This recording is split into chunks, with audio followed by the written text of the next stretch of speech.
Welcome to the Learning Pines YouTube. We hope this video helps. You start by unlocking your Realme and opening settings, go straight to display or display and brightness. Once there, you'll scan for screen timeout, sleep, or auto lock. Different Realme versions label it slightly differently. Make sure Do Not Disturb isn't forcing the screen behavior. That can mask timeout changes.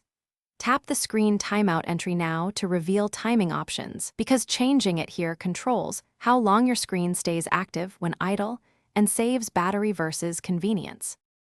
You'll see a list of preset durations like 15s, 30s, 1 minute, 2 minutes, 5 minutes, and sometimes 10 minutes. Choose one that matches your usage. Pick shorter for better battery life or longer if you read or use non-interactive apps. Once you tap the preferred duration, the change applies immediately. There's no save button. If an app keeps the screen on, make sure it isn't overriding the timeout in its own settings or in battery optimization exceptions. After selecting a timeout, test it by leaving the screen idle and watching it turn off at the expected time.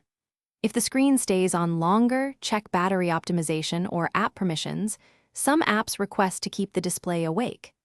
Make sure adaptive or smart display features aren't overriding your choice. If problems persist, restart the phone and recheck settings. As a last resort, reset settings preferences. That usually clears conflicts and restores the screen timeout control. Thanks for watching. Consider subscribing if we helped you.